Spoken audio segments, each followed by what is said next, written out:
Jovine's Coffee, downtown LeGrand. Why, if only I could have the type of coffee that I remember from my youth. Why, I was just a wee lad at the time, and from there I became a hardcore drinker of coffee, of course. Jovine's Coffee, downtown LeGrand. I'd rather be there than in Philadelphia.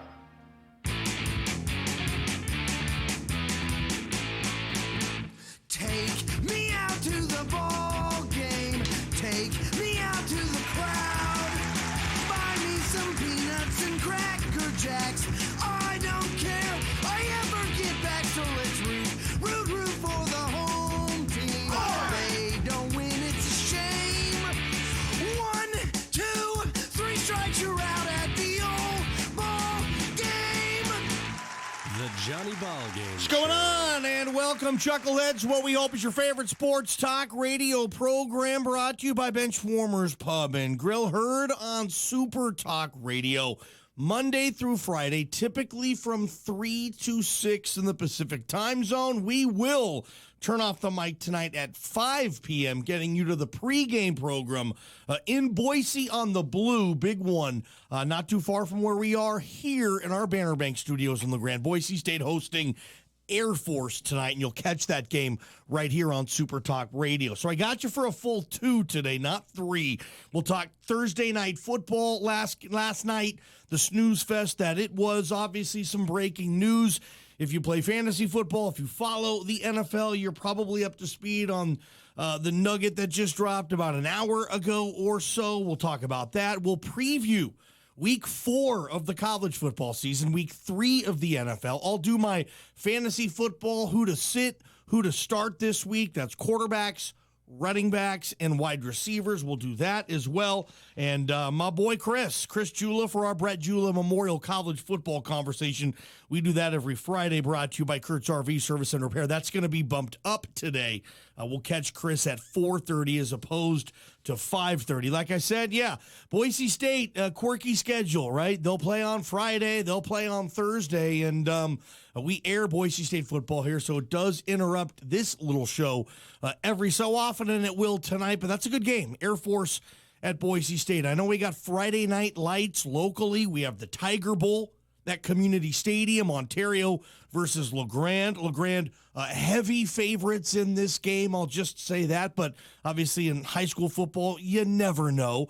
Locally, Eastern Oregon, the EOU Mounties, they're on the road right now, headed to Portland. Other side of the state, they will be in Hillsboro tomorrow at Portland State.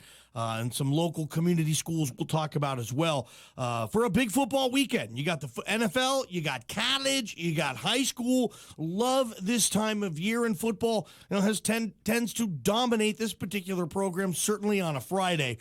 Be sure to include Benchwarmers in your football weekend tonight, dude. I talked about the Boise State game. There's probably a better game on. Utah at USC. That will be there at Benchies along with the Boise State game. Tomorrow all day. How about Oregon Stanford, 4 p.m. at Benchwarmers? How about Seahawks hosting the Saints at about 1:25 p.m. on Sunday at Benchwarmers? Oregon State, you're on a bye this week. So yeah, be involved at Benchwarmers Pub and Grill. The games are always on. So heck yeah, man, we will see you at Benchwarmers. It's so funny how the entire show, like my line of work, and I don't know, maybe you're in this type of work too, whatever it might be, not necessarily sports radio, but in your job, something can happen and it just changed the entire complexity of your workday. Now that happens to me probably 10, 15 times a year, a couple times a month, right? At least once a month, where I'm prepping the show a certain way, it's going to go in a certain direction, and then, oh, no, never mind. This just happened in the sports world. Twitter's blowing up. Text messages are blowing up. You're talking to your pals at work about the situation. You're texting your nerdy friends about the situation. Maybe you do have that type of work, that type of job. Let me know what you do. I would love to see, like, if you're in, the auto industry, you're planning to do one thing one day, but if, a couple people show up early in the morning and buy some particular cars off your lot that maybe you didn't think you were going to sell that day, maybe your day goes in another direction. But mine, certainly with stuff like this, brought to you by Daniel's Knott Funeral, Cremation, and Life Celebration Center. It is your top story on a Football Friday.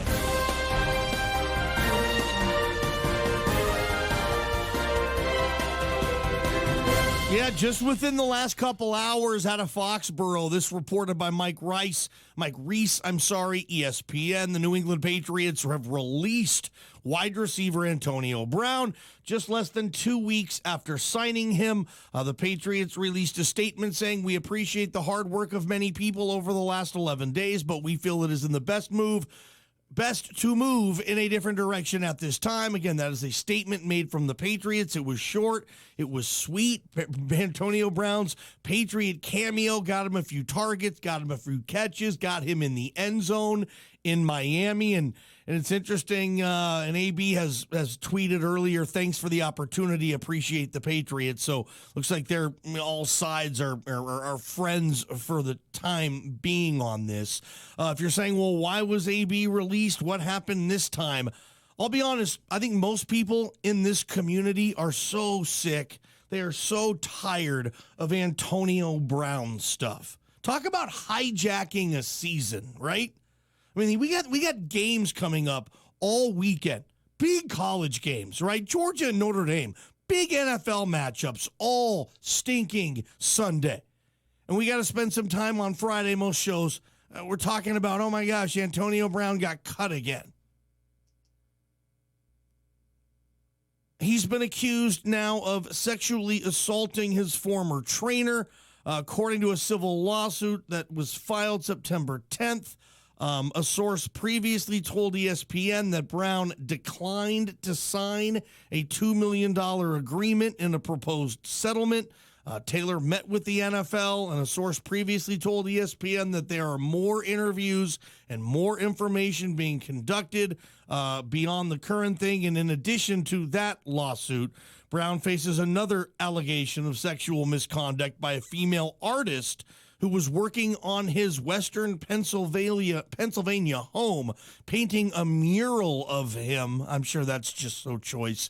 In 2017, the allegations were a part of a Sports Illustrated report published Monday that detailed domestic incidents involving Brown. So this is now two women speaking out that they were assaulted by this man.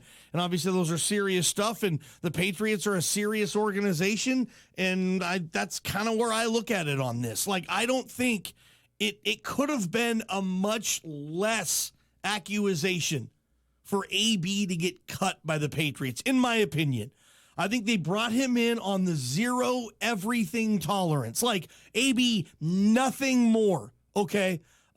If anything does come up, look, we got a good thing going in New England. We don't need you, dude. We're going to cut you immediately. And I think that's what happened. And I think Robert Kraft and Bill Belichick kind of looked at each other probably today when this new report came out. And they're like, God, do we want to have this guy's back on this? Like, are we going to stick up for him? Are we going to support him? Are we going to go through our season with this distraction? I mean, what's that say about what we're doing and what type of organization we want to have? And I know, yeah, you can say that tongue in cheek because it is the Patriots. Yeah, now they're on the moral high ground. Okay, I know you can make jokes about that too. That said, but they thought, we just don't want to put up with this stuff. No, we're done. And the Patriots, at least in my growing up, they're like dad, not necessarily mom.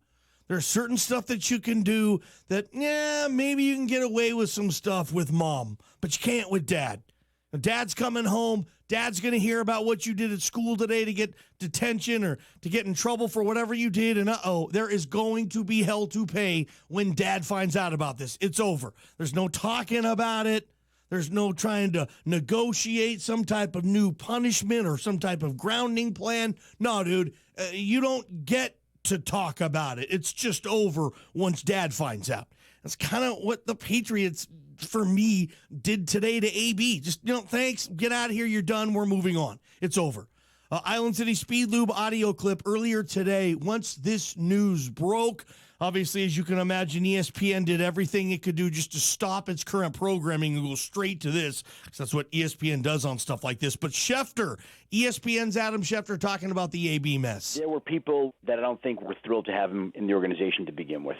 And then when you get there, and there are more and more revelations and more things that come out, and he goes live from TV 12 and starts talking about the devil, and then you see the Sports Illustrated article on Monday and then last night that reveal more alleged harassment. Also, I was wondering today when Bill Belichick got to that press conference and they asked him 5 Antonio Brown questions and that was it, and he walked off. There's a part of me that's thinking, you got this 2-0 team, this great team, all is right there, and your season is going to have this to deal with. Do they want to do that? Do they have to do that? No. Now, I'm kind of with Shefty on that. Like, I don't think it had to be the crime that he is accused of to be the straw that breaks the Patriots back on AB. I think it could have been a number of things, honestly. Like if AB would have gotten upset with, say, the lunch lady at the Patriot cafeteria and say he would have spilled his soup on purpose because the noodles weren't soft enough. I think it could have been something as stupid as that. And they would have said, okay, we told him if there's anything outside of the way we do things caused by him, he's out. And this just made it a heck of a lot easier for him. Now, I don't know if you've dug deeper into this story. I have a little bit. The second accuser says that she was sent text messages as part of a group text. We're all in group texts, right? At least I am. I'm a big group texter. I have my Washington Husky group text. I have my Seahawk group text. I have my family group text. I have my Mariner group text. Yeah, I got to press the button for the Mariner group text. I'm a nerd. That's nerdy. But I have group texts that I'm involved in, and some of you text back, some of you don't. I'm in fantasy football group texts. Anyway, she got sent a message as part of a group text, and AB, I mean, I'm not exactly maybe the sharpest tool in the shed on this one, but the texts were threatening, okay, completely inappropriate, and you can look at the group text to see all the numbers that are a part of it, right? Well, she looked at the numbers a part of her group text, and one of the numbers on there was Antonio Brown's cell phone number, the number that he gave her back when she was painting his mural in his house in 2017. Like, this is him texting. He's a part of this, and he got some of his buddies to say, hey, you know, you're lying on this, and you're cheating, and you're stealing, whatever the case. Not exactly. I mean, Antonio Brown, you look, he lost his Nike contract. He lost that guarantee deal from the Raiders, which was a fat contract. He lost his contract now with the Patriots this year. Just from pressing send, that's costed AB in the 20s of millions of dollars. Just pressing send, just having an iPhone or a Samsung Galaxy whatever. His phone got him where he is now. Now, trust me, if he committed those crimes, due process, that judicial system will take its course. But just in the here and the now, you know, getting cut by Nike the other day, getting cut by the Patriots today, getting cut by the Raiders 2 weeks ago. Dude, like, he's lost money in all those transactions and all those releases. He's lost money. Like, and again, you say, well, where's he going to play? You know, talent usually gets however many chances talent needs. The pretty girl's going to get as many dates as the pretty girl wants. Doesn't matter how cuckoo-magoo she is. She's going to get a date. Some dude's going to ask her out because she's a hot. Doesn't matter. She'll keep getting dates. Yes. Football's like not much different there. Talent's going to get as many shots as talent needs, typically. But when I look at this AB thing, like the Seahawks, for example, my team, the Regions team, go Hawks, right? Well, Pete Carroll admitted before the Patriots signed Antonio Brown that the Seahawks had interest, and the Seahawks made a couple calls, and they were interested in him. So, you know, I've got my Seahawk people texting me saying, hey, does Seattle take a look here?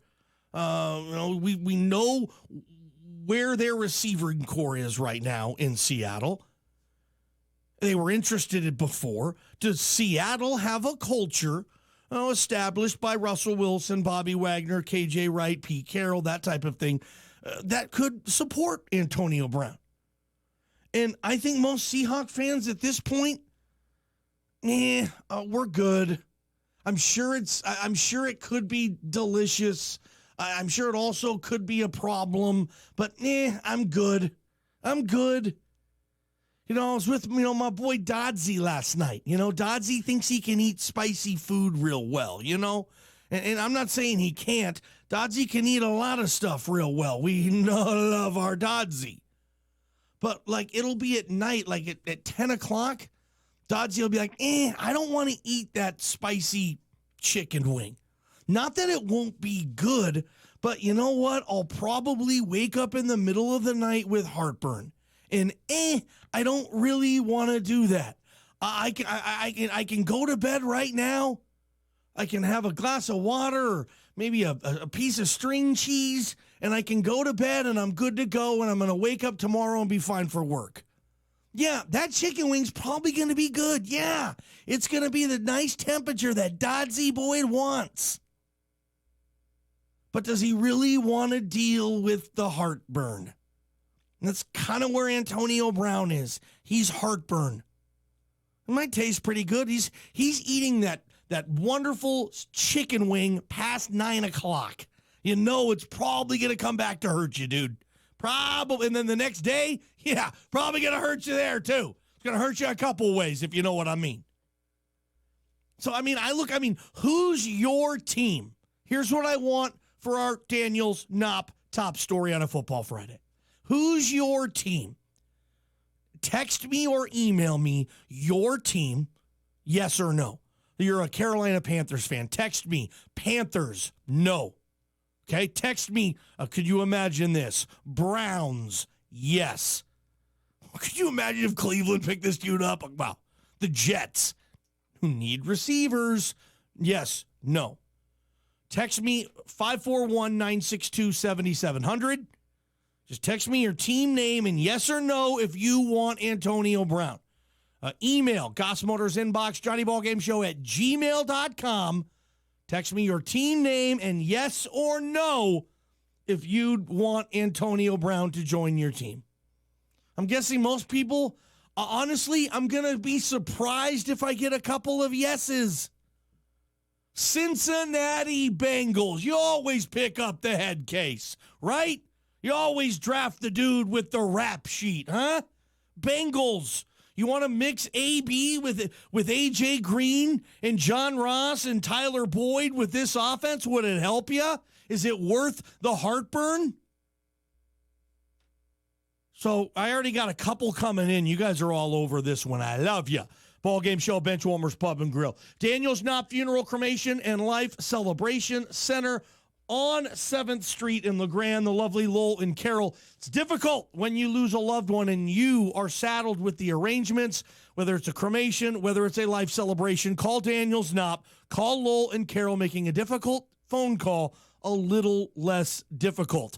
I want to talk Thursday night football. I want to talk fantasy football. I got who I'm sitting and who I'm starting this week for you guys. I got Jula next hour. We're going to rock and roll, man. Ball Game Show, Benchwarmers Pub and Grill. Big game tonight, Benchies. USC and Utah. Get the Benchies and watch. Owning a Massey Ferguson compact tractor can make life in the country much easier and save you a lot of backbreaking work. Don't put off getting your tractor another season, because you can bring home a brand new 1700 series compact tractor from Robbins Equipment with zero down and no interest for 72 months, plus an extra savings of $325 off the total price. Stop by Robbins Equipment in Baker City or LeGrand today and take the ache out of acreage with the new Massey Ferguson compact tractor. Your car, it lives on the road and takes all the abuse from the elements, but a wash down at East Adams Car Wash can make it look new. Go to East Adams Car Wash for a hot and thorough high-pressure vehicle washdown with exclusive pre-soak solutions that stop rust and corrosion where it hides in every nook and cranny. With 5 bays, each featuring a no-scratch brush, a hot pressure washer with select settings for soaping, rinsing, and shining. A clean, happy vehicle at East Adams Car Wash, LeGrand. Suicides among veterans is a growing epidemic. They're our family members, our friends, our neighbors. They need our help. Veterans Crisis Line at 1-800-273-8255 is a great source for information. Counselors offer instruction on how to support our veterans and recognize troubled behaviors. It's our turn to be there for our veterans, like they've been there for us. Call Veterans Crisis Line at 1-800-273-8255. This message sponsored by Coordinator Rick Gloria and Baker County Veterans Services. At Goss Motors, the cars, they can talk. Terry the Tahoe, what are you doing back on the lot? Hello, Simon the Sierra. I just got traded in. I figure I have time for a quick car wash and a tune-up. Then it's be off to my new home. At Goss Motors, most trade-ins like me were originally purchased on this lot, which makes the resale process smooth sailing, or shall I say, driving. MJ Goss Motor Company, home of warranty forever. GossMotors.com. Remember all those summer nights having to adjust your fan to the perfect angle just to stay cool? Tough to sleep that way. Nowadays, your comfort level during these hot Eastern Oregon summers can be maximized with All Air HVAC. I'm talking sales, I'm talking installation, and I'm talking service. For residential or commercial, it's tough going without tip-top AC during the summer. So stop doing it. Not only will All Air HVAC get you a great price on a new unit, but they'll also install it. So go see them. All Air HVAC, serving Union, Baker, and Wallowa counties.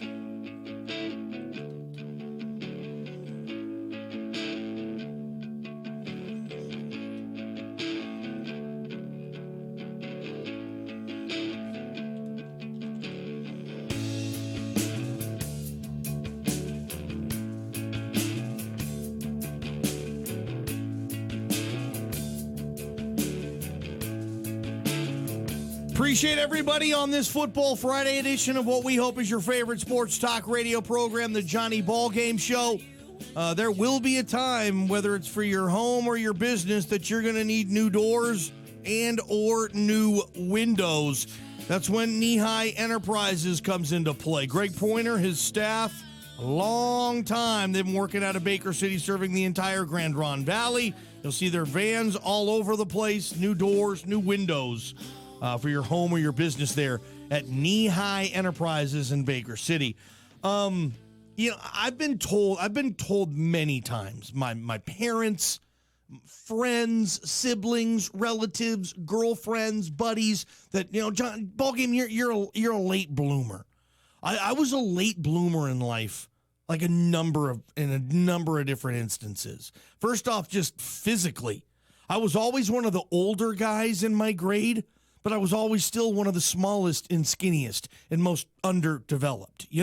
I wasn't the kid that needed to shave when he was in middle school, right? We all went to school with the dude who had hair under his arms in 6th grade. It was weird.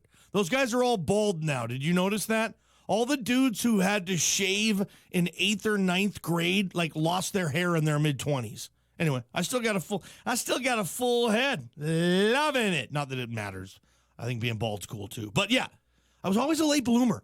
Academically, kidding me? I always picked up stuff slower. I just did, man. So I think you could be a late bloomer. It can still work out for you, whatever it is that you're blooming late. But at some points you say, you know what, if it happens, great. But it's not going to happen under my nose. It's not going to happen on my watch. Best of luck. I hope it does happen. That'd be great. But we're all sold out here. It's not going to happen here. And if I'm a Tennessee Titans fan, that's 100% where I am right now with Marcus Mariota. 100% where I am right now. I don't think it's going to work out. And if he does bloom late, he is just that, a late bloomer.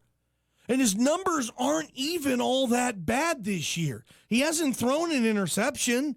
He's got 4 touchdown passes in 3 games. He's completing 61% of his passes, and that's okay. He threw for 300 yards last night, which isn't a big thing in the NFL anymore, but he threw for 300 yards. But the more you watch Mariota, I think the more underwhelmed you get. First off, he played against a rookie stinkwad 6th rounder with a pea stash last night and was overshadowed every which way but loose.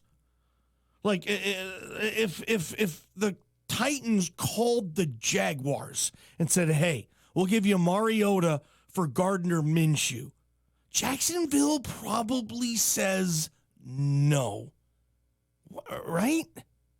They probably say, no, we're good. We like the 6th rounder. We like Gardner. Minshew mania is going to the NFL, which absolutely shocks me. I love Gardner Minshew. I love the stash. I'm a huge Cougar fan. He's one of the most popular players in Cougar football history. He had them in a top 10 finish. I love him, but I thought it was over, right? I totally thought it was over.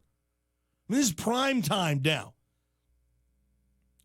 And it's not over. He's running around making plays. Everybody loves him, and good for him. Mariota couldn't be more opposite. I thought it would work with Mariota. I really did. I thought, well, he's quiet. His demeanor, he's all business. His teammates are going to love him. His teammates are going to respect him. They're going to fight for him. And I'm not saying they don't, but sometimes I think when you are in a position of leadership and dang it, you're just not a natural leader, it can be tough. You can't force leadership on someone based on their job description. In an NFL quarterback's job description, you're a CEO of $1 billion company. Ownership, front office, football. And as far as the football goes, I mean, heck, it's GM, head coach, quarterback, and in a lot of cases, it's quarterback, GM, and coach. A lot of times, a lot of these NFL teams, the quarterback is going to keep the gig before the head coach. The quarterback is going to keep the gig before the GM. I mean, you are like a huge CEO, CFO, major position, major executive in an NFL franchise. That's $1 billion company now, dude. And if you're put in a position of leadership, and if you're just not a great leader, sometimes that can get in the way. And I see that with Mariota. And I don't want to act like he's never done anything. Like, look, 2 years ago, when they squeaked into the playoffs, the Titans did. They went to Arrowhead, and they beat then an Alex Smith and Andy Reid Chiefs team that they shouldn't have beat. The Chiefs should have won that game. That was the game that Mariota threw the touchdown pass to himself. Remember, it was a sweet play. He's throwing the ball at the goal line. He gets tipped. He catches it and scores. It's the ultimate fantasy play, by the way, because he does get credit for throwing a pass to himself. Anyway, he went to Arrowhead and won a wild card playoff game. Not easy to do. And I thought, okay, still kind of a late bloomer, I guess. But heck, I think it'll work out. You watched that game last night, and they're just dead, and they're just dull, and they're boring. And they don't have a lot of playmakers. And I'm thinking, is it really the playmakers or is it the quarterback? Because I saw some pretty good catches made. I know that they've spent draft capital on star position players, running backs, receivers, tight end. They spend money with Delaney Walker. I think it's just a Mariota thing. And it's weird in this state. I mean, Mariota's a football hero. He always will be. I still see Mariota jerseys pretty much every week in Eastern Oregon. Go to Walmart. You're walking around, there's some dude wearing a Duck number 8 jersey. He won a Heisman. Went to a national championship game. College is different. And the NFL in a position of leadership, if you're not a great leader, and I'm sorry, Marcus Mariota, well, Johnny, the leadership comes in all shapes and sizes. Not so much in the NFL. No, you need to be a leader at that position. You can't be one of the guys, or I'm shy. I just don't like to That's real hard. You better be damn good if that's how you're going to lead. And Marcus Mariota, he ain't damn good right now. You need to be vocal. You need to, you need to sweat confidence. And I got this. And looks like that tight in the locker room, Mariota, And some people are late bloomers, and they do figure out, and I hope that's the case for Mariota. Seems like a good dude, but I don't think it's the case. And if it was my team, I wouldn't want him there anymore. Again, 5 years, dude. This is year 5. I'm good now. We're good. Can I go home? Can I get another quarterback now? 5 years in this league? Well, this Diamond's so shy, and I'm not saying he does that. I'm just having fun. It's what we do on this show.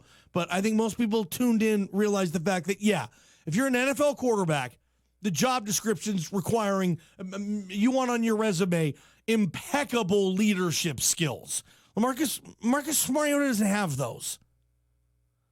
Bill Barnwell, ESPN football writer, does a good job. Island City Speed Lube audio clip. Here's what Barnwell says about Mariota. One argument, I think we make for Marcus Mariota is, well, he doesn't have any continuity. It's always that, it's a new offensive coordinator. I think it's 5 now in 5 years for Mariota.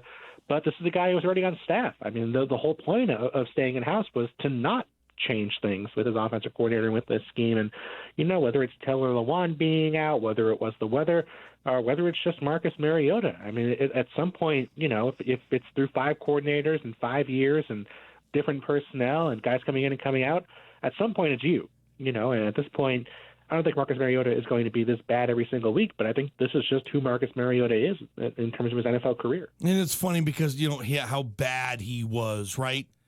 He was 23 of 40. That's 58% completion percentage. He threw for 304 yards, no teeters, no picks. Didn't turn the ball over. I think he did have a fumble lost. Yes, he did. I believe. Yeah, I believe he fumbled the ball. Anyway, it wasn't the worst game ever. It's just like that's Mariota ball. That's who he is. And it's just, I can find better in this league. And I think the Titans, Mariota being at fault for this, I think the Titans are going to have to find a new quarterback. I got emails and text messages to read. Remember, who's your team? Yes or no? Would you want Antonio Brown to be a part of it? That, again, top story today. The Patriots have released Antonio Brown, and the NFL is under investigation on new assault allegations. I want to talk a lot about that. 5 p.m., we're turning the mic off. We're going to get you to Albertson Stadium. Big Friday night football in Boise against the one conference team that's given them, the Broncos, more trouble than anyone over the last 5-6 years. That's Air Force. Air Force on the blue tonight against Boise State. We will air the game, our coverage beginning at 5 p.m. That's Pacific time. So, yeah, good stuff there. Ballgame show, Benchwarmers Pub and Grill. It's time now for your local weather forecast. In the Grand tonight, partly cloudy skies, low of 41 degrees. For tomorrow, mainly sunny conditions and a high near 72. In Baker City tonight, partly cloudy skies as well, low of 38 degrees, and by tomorrow, plenty of sunshine throughout the day with a high of 71. This weather forecast is brought to you by Grand Ronde Hospital. Our hospice and home care team of experienced clinicians have been providing physical, emotional, spiritual, and bereavement support to families for over 30 years as the only not-for-profit, state-licensed, and Medicare-certified agency in our county. The one-day sale is back at D&B Supply this Saturday. Chock full of great deals on all the gear you need to work and play in the West. Outfit your entire family when you take 20% off all clothing, footwear, and accessories. Plus, save 10% on everything else, from pet food to grilling equipment to power tools and more. Some exclusions apply, of course. Save all day at the one-day sale this Saturday at your favorite D&B Supply. Raise das Boot and get ready to party. Oktoberfest 2019 is coming September 28th from noon to 8 p.m. at the Union County Fairgrounds. Featuring music by Billy Stoops and the Dirt Angels, Rock in Harmony, Too Slim, the Wasteland Kings, and emceed by me, Johnny Ballgame. It's family friendly and admission is free. Sounds like a no-brainer to me. So strap on your lederhosen and come check out Oktoberfest 2019, brought to you by Barretto and Tap That Growlers.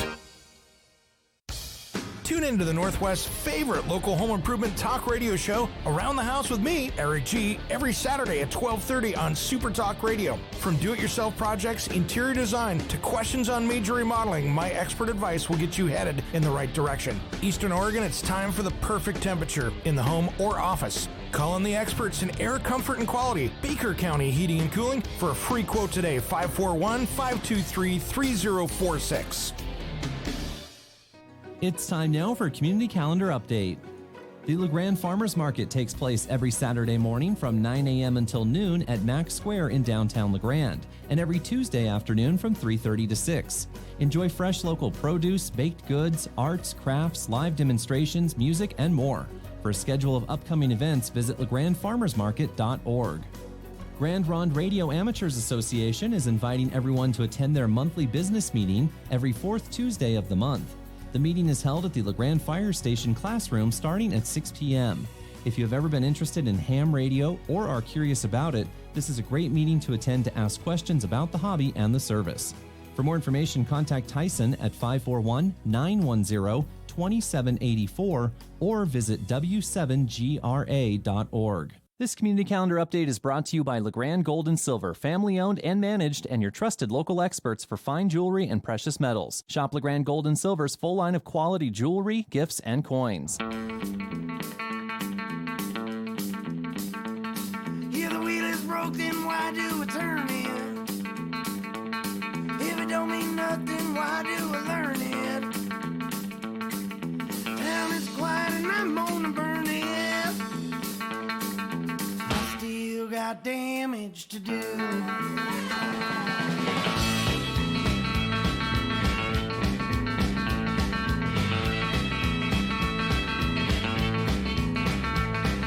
An automatic, I'm on the grind, yeah.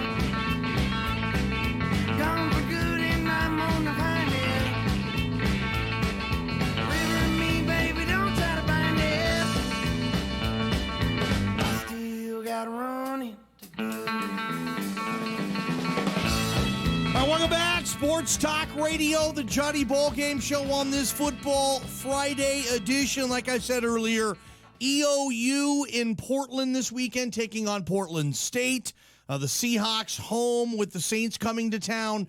Oregon on the farm at Stanford. The Beavers on a bye week. Boise State tonight at Albertsons Stadium hosting Air Force. You got the Tiger Bowl locally, Community Stadium, LeGrand versus Ontario in GOL action. LeGrand a big favorite in that game, like I said. So love these Football Fridays. Love the fact that whatever you're probably going to be doing tonight, good chance that football is going to be a part of it. I love it, man. Ball Game Show, Bench Warmers Pub and Grill.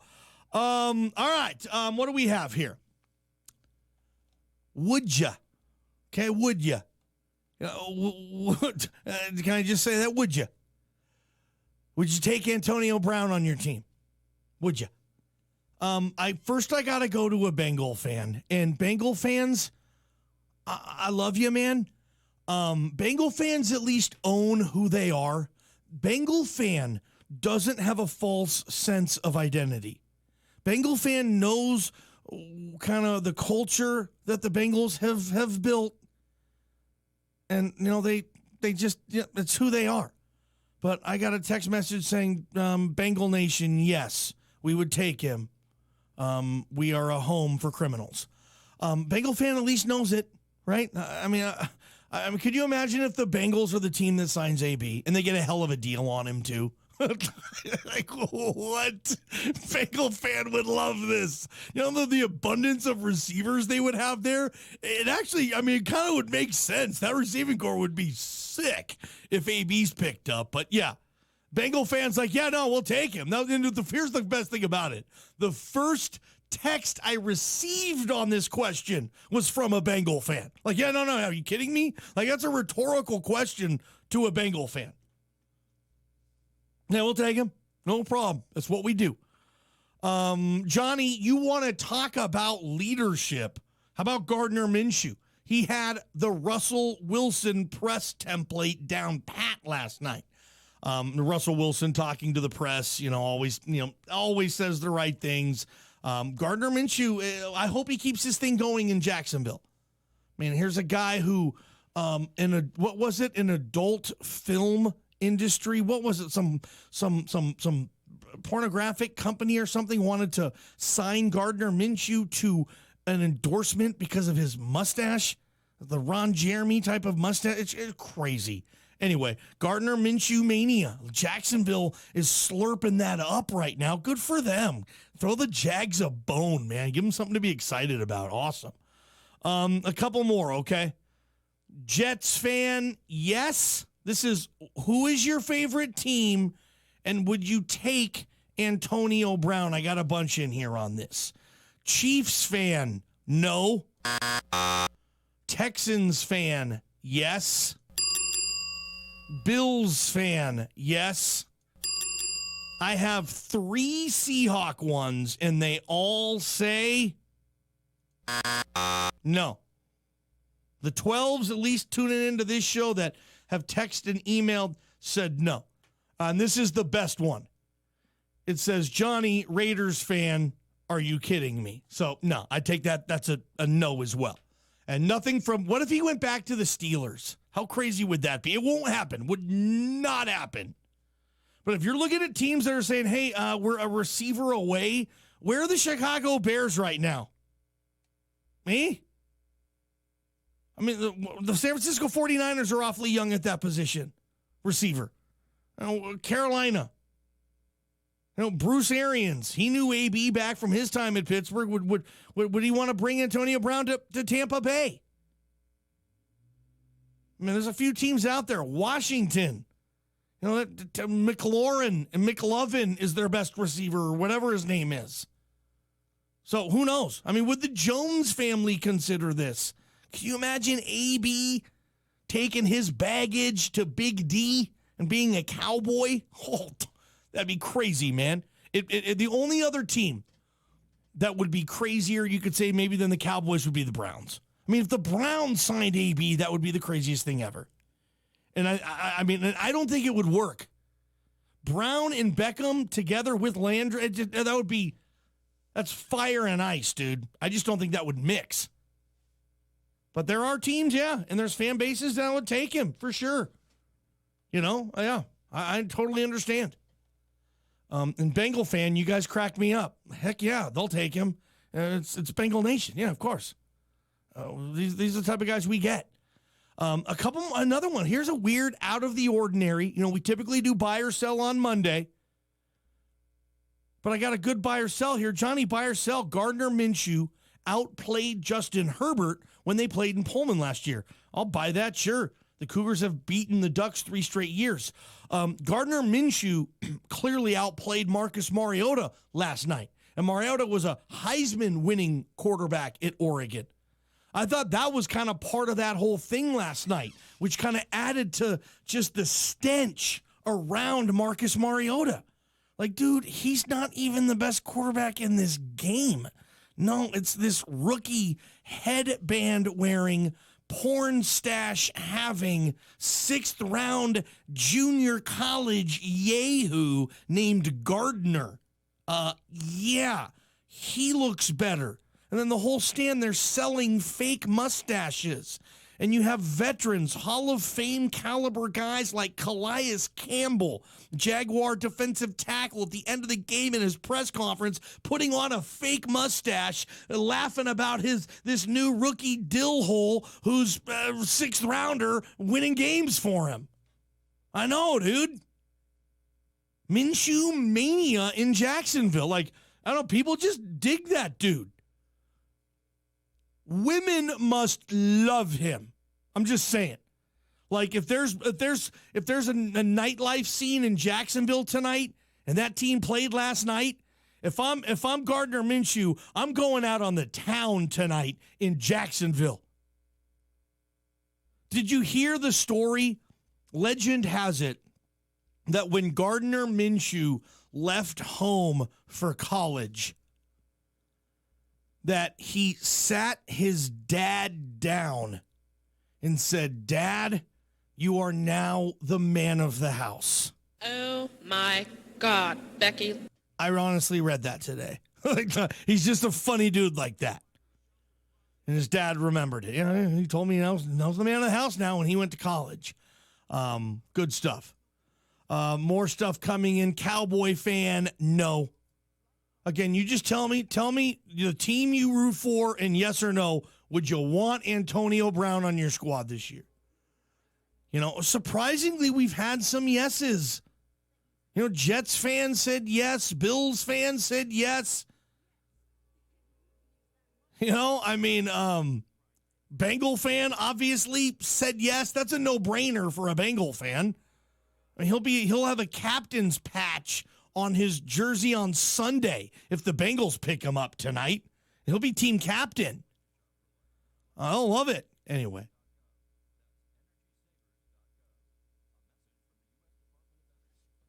Good stuff today. I hate when I got to turn the show off at 5 on these Fridays. You know, it's going to get cold quicker than you know it, and you're going to transition from your AC unit and your cooling system to your heating system, and you're going to do that better than anywhere else at All Air HVAC. I'm going to pop in there and talk with Signe, Scotty, Keenan, Ryan, Jeremy, Kayla, the whole crew over there. They do a terrific job on Albany Street, just down the road from the Golden Arches. But you want Brandage, you want Lennox, you want Blaze King, you want Mendota, Napoleon, you want the best brands in the game, you want the service, you want the installation. And make this the year that you step up your heat game in your home. Expecting to be a cold winter this year. You know this. I don't have to sell you on an Eastern Oregon winter. And if you think you can get more out of your heating system, I'm sure you probably can. And you can do that at All Air HVAC. They've been leaders in that industry locally here for a long time, and I don't think that's going anywhere. So pop in, give Signe a hey, tell you listen to the Ballgame show, whatnot, all that good stuff. And appreciate you guys heading down there. It's not going to be a cozy winter. I'm reading a lot of stuff on that. We're going to get cold this winter, which probably is good for us. But anyway, big games tonight. We have several. There's a lot of stuff going on. And I want to talk a little bit about sports marketing. You know, and not necessarily X's and O's, Jimmy's and Joe's, but marketing, furthering your business. I know a little bit about marketing on a very lower level, but I'm a marketer. I am. I'm an endorser. It's what we do on this show. It's how this show can exist. Sponsorships and monies and businesses and money and advertising. And I want to talk about a league that is doing everything it can to get better marketing and increase its profits, increase its corporate sponsorships by marketing. And that's going to be a fun segment. Ballgame show, bench warmers, pub and grill. September, a good month to get a great deal on a hot spring spa. Soak your body and relax the budget with big rebates. Get an instant $1,000 rebate on the High Life Collection or $500 on the Limelight Collection. Don't miss your window of savings from September 13th through the 23rd, and don't miss your window of relaxation. Hot Spring Spas, leader in quality and features. Headache-free delivery and service while you relax on your terms. That's the Tub Life. Call or stop by Claudeson So-and-So today. Tradio. Tune in every Monday through Friday, 7 to 8 a.m. as Cliff Turner hosts Union and Baker County's largest garage sale. Listeners, call and email Cliff with items they have for sale, and he puts their message on the air absolutely free. Tradio is proudly brought to you by My Hearing Centers. Try before you buy, exclusively at My Hearing Centers. Book your free hearing evaluation and free trial today. Call 663-4772. 663-4772. Tune in Sunday afternoons at 2 p.m. on Super Talk 1450 and 1490 for a healthy dose of truth and hope. The Hope in the Jungle Show. Straight talk about the Word of God and the Spirit of God in a world full of choices. Now, sanctity and sanity can be a reality while living in the temptation nation. After all, it's called Amazing Grace for a reason. Your pragmatic and eternally optimistic host Travis will coach and encourage you on finding and staying on the narrow road. Remember, there is hope. Find out why with the Hope in the Jungle Show. Every Sunday at 2 p.m. Super Talk Radio. Join us.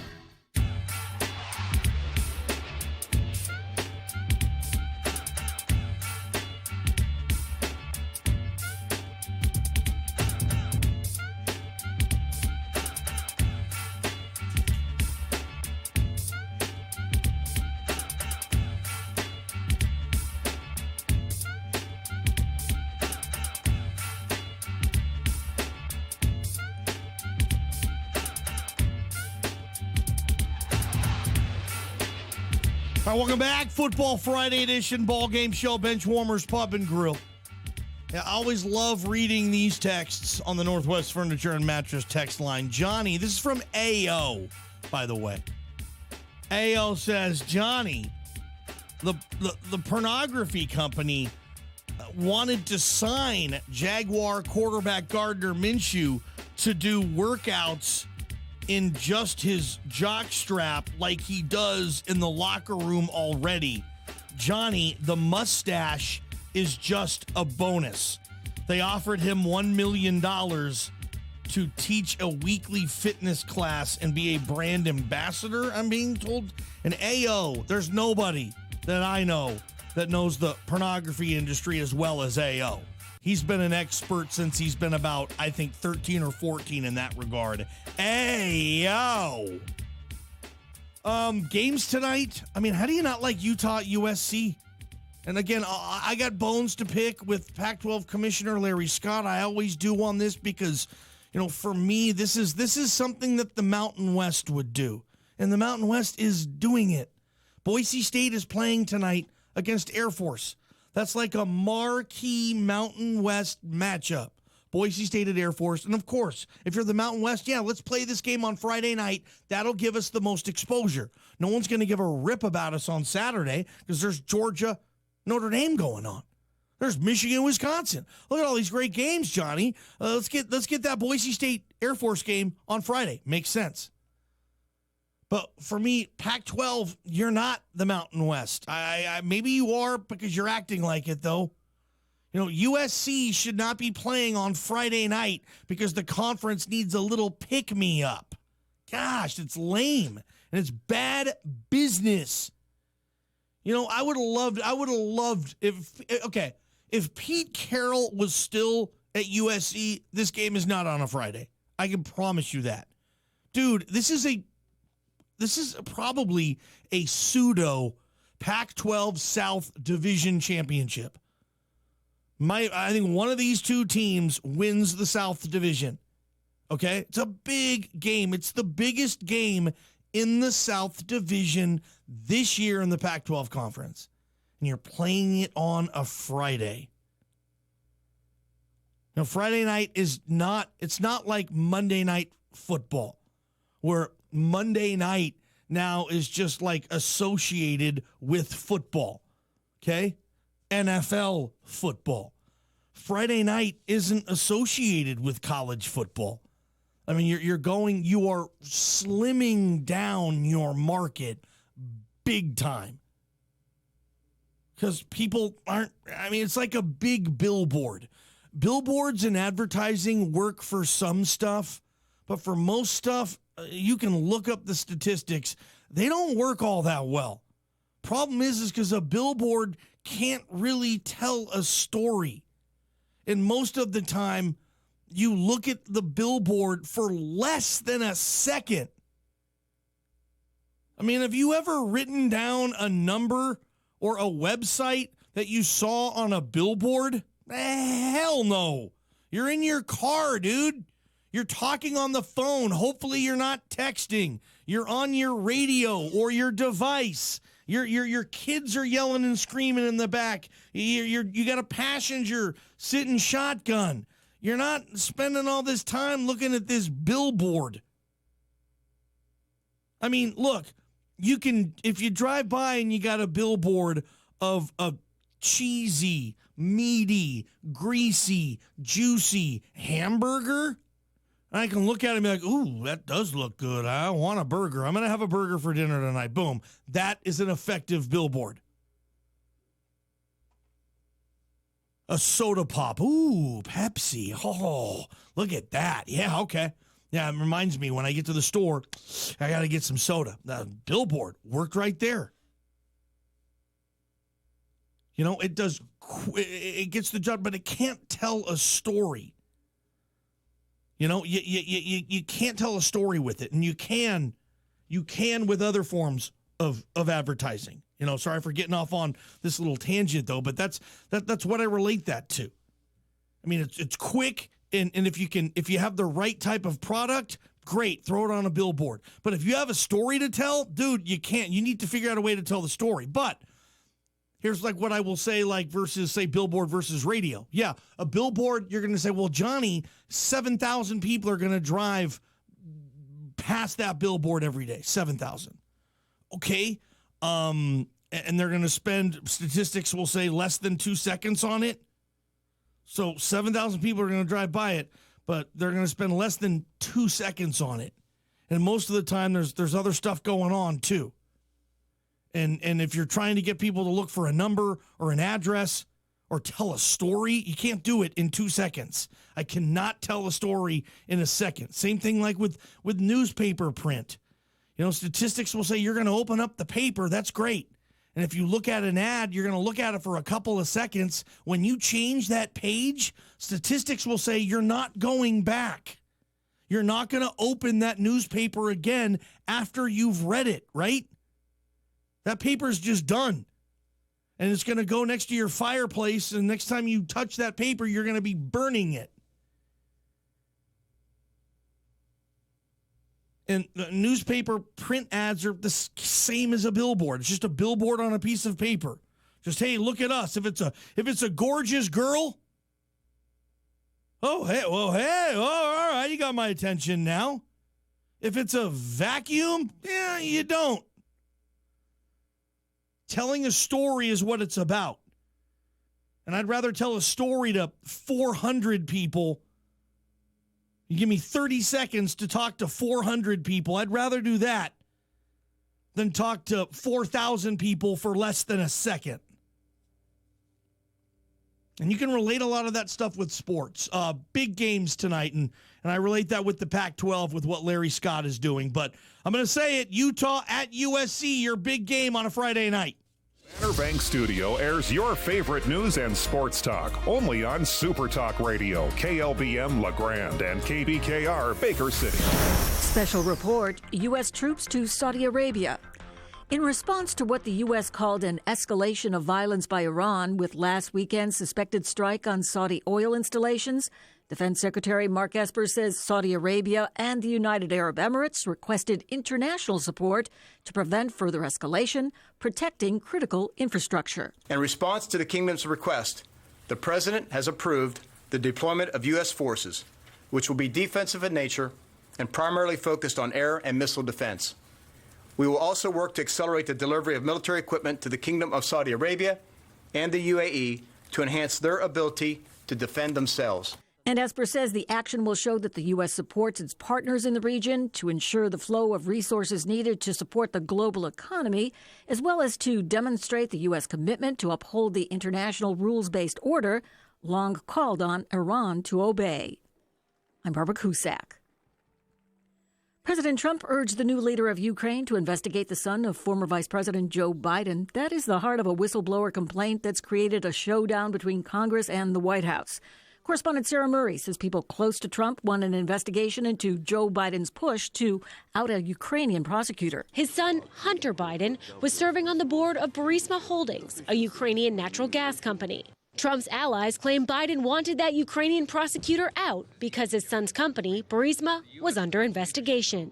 Correspondent Joe Ramsey reports Walmart plans to stop selling e-cigarettes due to major health concerns. The nation's largest retailer says it will end e-cigarette sales after it finishes current inventory at its namesake stores and Sam's Club's U.S. locations. Walmart cites growing federal, state, and local regulations and complex issues regarding vaping products. More than 500 people have been diagnosed with vaping-related breathing illnesses, and an 8th death was reported this week. I'm Barbara Cusack. So there's this guy named Jordan, and he's a healthy guy. He's a dad of 6, and he works as a guide in Alaska. But then he goes to the doctor, and he's diagnosed with cancer, stage 4. And here's the thing. He had switched from medical insurance to MediShare, which is a Christian healthcare sharing ministry. So the question for Jordan and his wife Jenny was, is this really going to work? Our medical bills exceeded $160,000. MediShare members shared all our bills. And it was about more than just the money, too. This is a real community. MediShare is a family, a group of people that stick with you through the hardest times of your life. I just don't know how I could have done it without MediShare. It's so worth looking into. There's a reason this is growing so fast. If you want to find out more, here's a number for you. 844-91-BIBLE. That's 844-91-BIBLE. 844-91. It's time now for your local weather forecast. In the Grand tonight, partly cloudy skies, low of 41 degrees. For tomorrow, mainly sunny conditions and a high near 72. In Baker City tonight, partly cloudy skies as well, low of 38 degrees, and by tomorrow, plenty of sunshine throughout the day with a high of 71. This weather forecast is brought to you by LeGrand Gold and Silver, family owned and managed for over 35 years. Your trusted local experts for fine jewelry and precious metals. Shop LeGrand Gold and Silver's full line of quality jewelry, gifts, and coins, and find the perfect gift that will be cherished for a lifetime. I know belts and hoses, not X and O's. I do O2 sensors, but not defenses. Yeah, I make a right call to keep your car in the game. Don't even need a playbook, it's all in my brain. Fuel injectors, alternators, radiators too. It's who I am, it's what I do. Never know how. Never know how.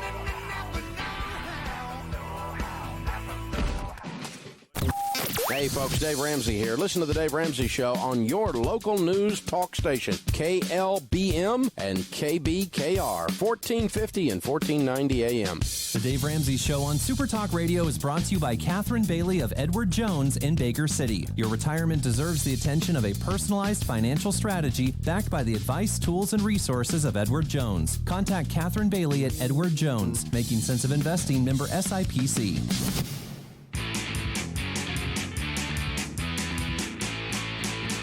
Take me out to the ball game.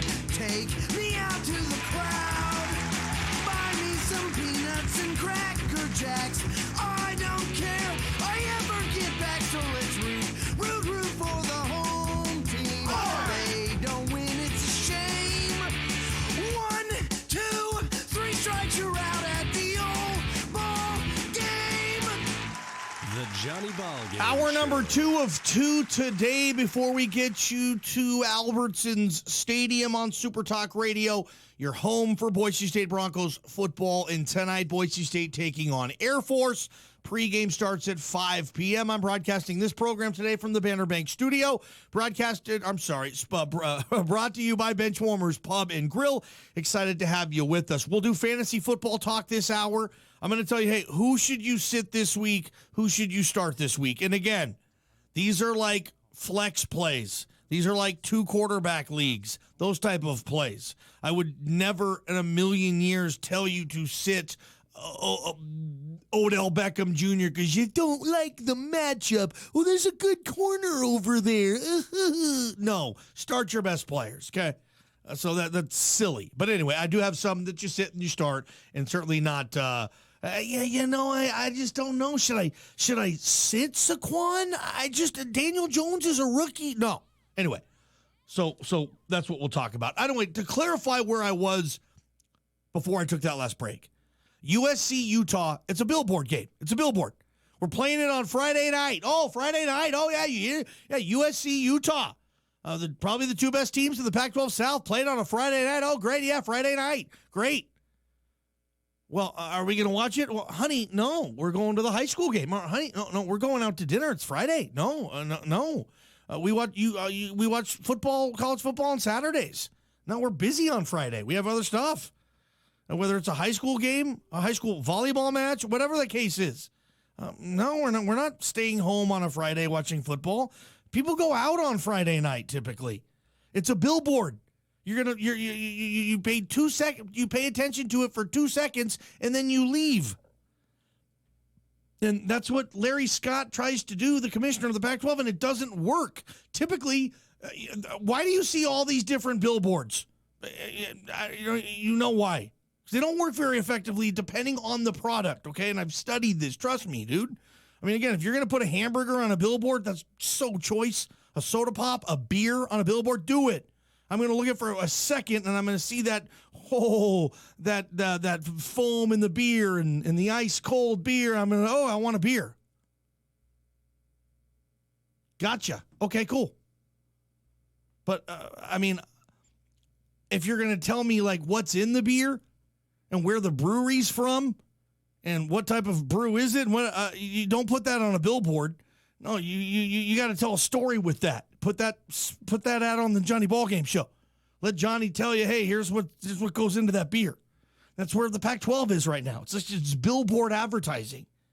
And unless you got the sweetest, tastiest, juiciest burger you're going to throw on that billboard, more often than not, you're just going to drive by and keep going.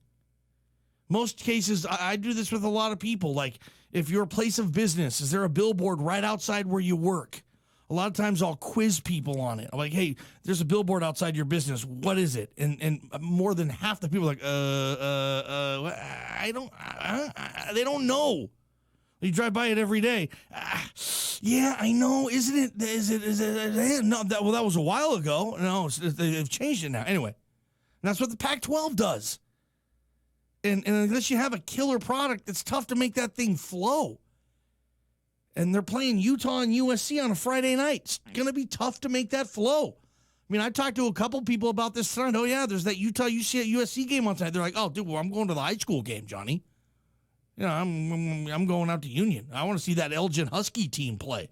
Have you seen what Elgin has done in football this year? They are hammering teams. Didn't they beat Cove like 90-0, 91-0, 96-0? Anyway, and people want to see those guys play. It's Friday night. It's Friday Night Lights. You're not staying home watching the Pac-12 on a Friday. If you are, I'll just say it, and I am one. Nerds! Loser! Both.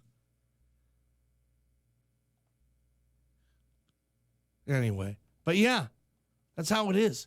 The marketing thing I wanted to talk to you about as well.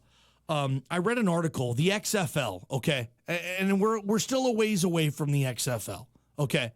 But they have, the XFL, they've talked with this Dallas-based marketing company and a Chicago-based research company, and they're going to collaborate. They're basically hiring outside sources to help strategize and promote the league. And I'm looking at this, I'm like, okay, this is another reason why the XFL can work and the AAF couldn't.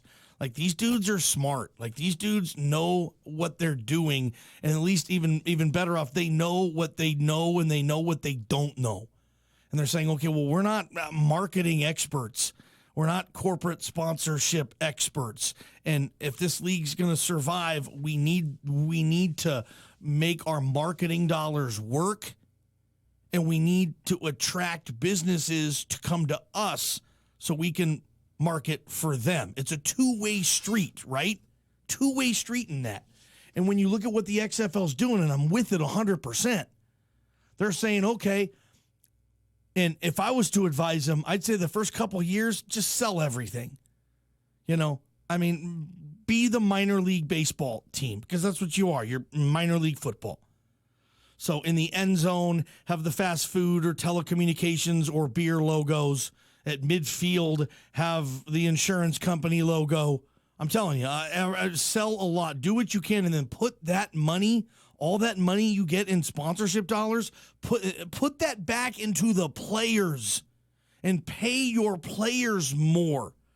I mean, if you could find a way to offer, and I mean, a player would rather be in your league than on an NFL practice squad. Do it. The problem is, though, is like the Alliance of American Football and these other leagues, salaries don't even pay what a practice squad dude makes in the NFL. So why the hell is he going to go to your league when he's making, what is it, $30,000 a month on a practice squad? He's not going to take that deal. So get as much money raised as you can and raise it with the sponsorship and advertising dollar. Put logos all over the place. Do what some soccer clubs do. The WNBA does this. Look at a WNBA jersey. They have 2 business logos on it. You know, the Mayo Clinic and then Verizon. Both logos on the jersey. The NFL doesn't do that. The NBA's starting to do that. Baseball doesn't. But yeah, a lot of those sports don't need to. Great. The XFL, yeah, dude, you need to. Get all the money you can raise for this league and put it back into the players, dude. And get players excited to want to play in that league because, yeah, they're going to make a pretty dang good living in it.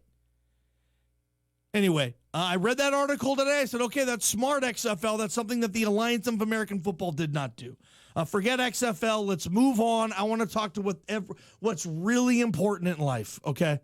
The most important thing in your life right now, it's not your work, it's not school, it's not the kids, it's not relatives, parents. The most important thing in your life right now is your fantasy football team, especially if you're 0-2 or even 1-1. This is a big week. You know, I'm 2-0 in my main league. I'm 1-1 in my other league, and I'm feeling good about myself. Great. But you're one of those 0-2 teams? Oh, dude. In fantasy football, 0-3 is a tough hole to have to dig yourself out of, dude. You might get desperate and make some bad trades. So let's talk about the important things. Your fantasy team.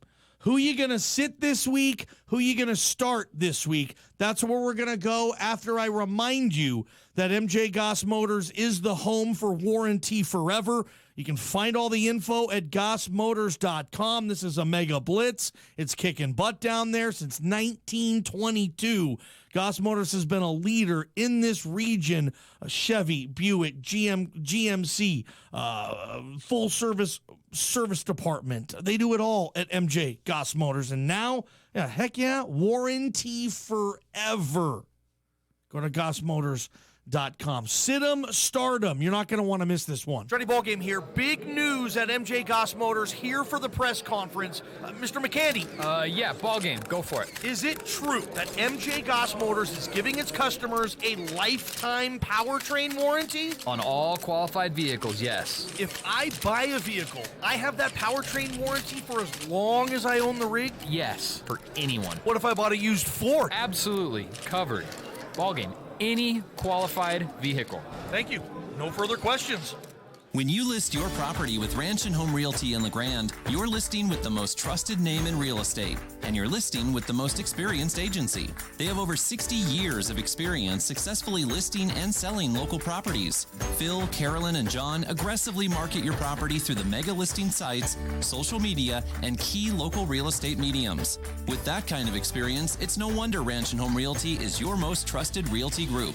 Move from listed to closed with Ranch and Home Realty. Elevate the standard. Elevate the standard. It's got that atmospheric feeling to it. This is Oregon football. And it is intercepted. Foot race. It's over, baby. Ducks football lives here. First down and a lot more. There you go. Nope, you're not going to get him. Unbelievable. When you hear that roar, it's game time. It's big game time. It's only on your home for Ducks football. Ducks football on Boomer Radio, brought to you by Chesterman's Upholstery and Jerry Shaw with Country Financial in Baker City. That's the sound of a dying engine, metal on metal. And that's the sound of your savings dying with it.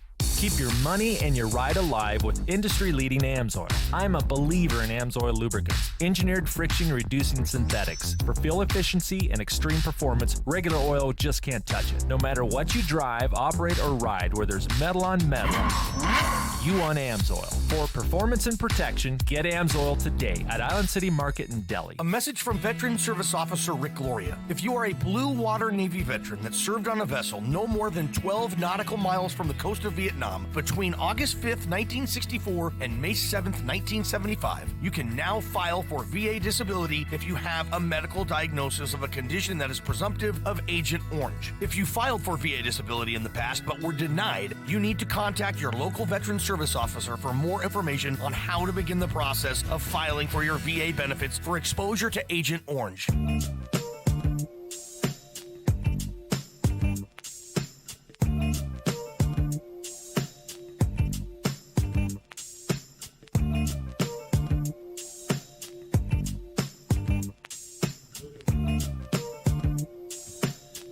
What up? All right, what are we doing? Fantasy football, sit 'em, start 'em. First, let's peek back over to our Northwest Furniture and Mattress text line. Union County Mayor Sampson, and of course, he's the mayor, but he says, Johnny, I'm not going to be watching college football tonight. I will be at the local high school game. If you have a chance, stop by and shake Mayor Sampson's hand. It's an election year, and he's excited. So, yeah, appreciate it. Say hello to his lovely better half as well. All right, let's have some fun with this one. I did this last week, and, I liked it. I thought it was a lot of fun. So I want to cue it up again and give me the fun music. Let's have some fun with this NFL primetime.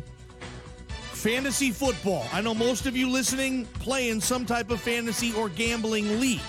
So this is going to help you. Quarterbacks, who you should sit and who you should start. We'll start with the starters.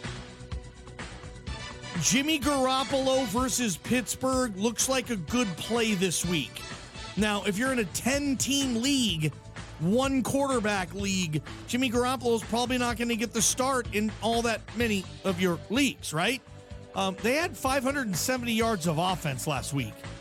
Pittsburgh has a lot of stuff it's dealing with. And if you think Minka Fitzpatrick is going to fix all of Pittsburgh's defensive issues, you're wrong. And if you think that the Niners aren't going to look at what Brian Schottenheimer was able to do to flip the script on that Steeler pass rush, you're wrong. I think San Francisco, and I disagree with some people on this. I watched Colin today, and he said take Pittsburgh plus 6.5. I disagree. Take the Niners and give the 6.5. Pittsburgh's in trouble. They're Stinky Sullivan this year, dude. 49ers are the opposite. It's the home opener.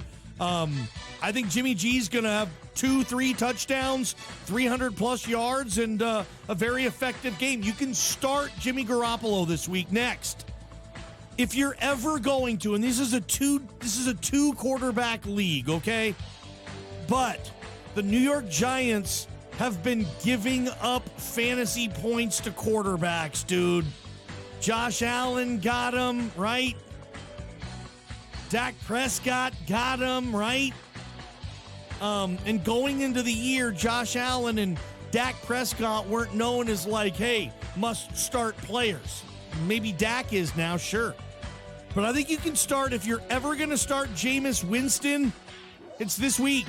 He's at home against the Giants, who are starting Daniel Jones. And if you're in a deep two-quarterback league, look, and there's a waiver wire thing, whatever the heck, you're in a pinch. I think you can start Jameis and get over 270 yards passing and 2 to 3 teeters. I don't think it's a horrible matchup for Jameis Winston. Next, and this should probably go without saying, but based on his ADP, I still have to bring Tom Brady up. You guys took anyone. You took Jameis Winston over Brady this year. His ADP, you took everybody over Brady this year. What the hell are you doing? I have Tom Brady in both my leagues. I took him just before my defense and my kicker. Come on. Brady against the Jets? Look, the only way they're going to get this Antonio Brown stench to go away is to go out and just pound the Jets, and I think they will. And I think Brady's going to fart around and get a triple-double, whatever that means. 300 yards, 2 teeters, maybe more. Tom Brady's a weekly play now, it seems. And finally, one other quarterback, Josh Allen. First off, his ran for a touchdown. What is it? 7 straight games now? He's approaching, is that the all-time? It's got to be the all-time record, isn't it? I mean, Josh Allen is scoring on foot every week. He's getting better through the air every week. And he's playing in a home opener in Buffalo where you got to probably go back to Jim Kelly era to find a Buffalo home opener where they're 2-0. Like, seriously, dude. The one of the great tailgates in the NFL. They're probably already in the parking lot of Ralph Wilson Stadium. That's going to be awesome. They're playing the Bengals, dude. Start Josh Allen this week. He's going to have a good week. There's no reason he wouldn't. Buffalo's going to be hot. I can see Josh Allen throwing 4 or 5 touchdowns this week, dude. I just saw the Niners put up 571 yards on that Bengals team. Oh, start Josh Allen. All right, here's who you should sit, quarterbacks. Sit, and this, I shouldn't have to expand on this. Sit Case Keenum against the Bears on Monday night. The Bears need to get their stuff going. I think they will against Washington, and I think Case Keenum, I don't love his receivers, obviously. I don't love his running game. I don't love his line. Don't start Case Keenum, even in the deepest quarterback league you can find. No. Don't start Baker Mayfield against the Rams. That Brown offensive line with that Ram defensive line scares me. Baker didn't play well against the Jets. He got lucky on that 90-yard Odell Beckham teeter. But other than that, way too many incompletions. He was all over the place. Don't start Baker Mayfield. If you have better options, like I think Jameis Winston is a better play this week than Baker Mayfield. I'm subscribed to that 100%. I think Jimmy Garoppolo is a better play this week than Baker Mayfield. Especially, I'm not saying cut him, but just sit on him for a week. Like, I don't think Baker's going to have a bad year. I think he'll have a fine year. I just don't like him this week. I'm going to sit and watch that. And one more, Phillip Rivers. They miss Melvin Gordon. They miss Russell Okung. Mike Williams has been banged up. They're not getting anything out of the tight end. LA Chargers aren't near as good as I thought they would be. They play the Houston Texans this week, and Phillip Rivers, I'm nervous. I'm nervous on Rivers. I'm nervous it's a 217-yard performance with 1 touchdown. They're not scoring a lot of points there in LA. That scares me. I'm sitting Phillip Rivers too. Running backs, sit them, start them, fantasy football. Here's who you start this week. Start Chris Carson against New Orleans, home opener for Seattle. New Orleans versus the run. Look, Chris Carson, I know he fumbled twice last week. I think Pete's still going to give him the majority of the touches. He gets the goal line activity. Chris Carson's a good play against the Saints. I also like Raheem Mostert, whatever the hell you start him, okay? He's playing the Steelers. You're talking the running back for the Niners who have a depleted backfield. Dude had 150 total yards from scrimmage last week. They use him. He had, what did he have, 8 targets last week? Dude, if you're a running back and you're getting 8 targets, you need to be started in fantasy leagues, dude. That's a huge deal. He's getting 8. I mean, and they run him, they hand him the ball too. Start Mostert. Start him. And Devin Singletary in Buffalo. Okay, I'm calling it. 2-touchdown day for the rookie Devin Singletary against the Bengals in Buffalo. Start Singletary if you have him. Love him. Johnny, what is the over-under on tables busted by Bills Mafia this weekend? I'll tell you this. They're not allowed to do that anymore. We'll see if they still do it. But I heard there was an ordinance at the Buffalo Bill tailgate, and this is awesome, that they did not allow you to jump off a van or vehicle and land on a table and break it anymore. Honestly, I heard that was a new thing. They're not allowing it. So I'm going to take the under, whatever it is. Running backs, who you need to sit. Sit Joe Mixon if you got a deep backfield against Buffalo.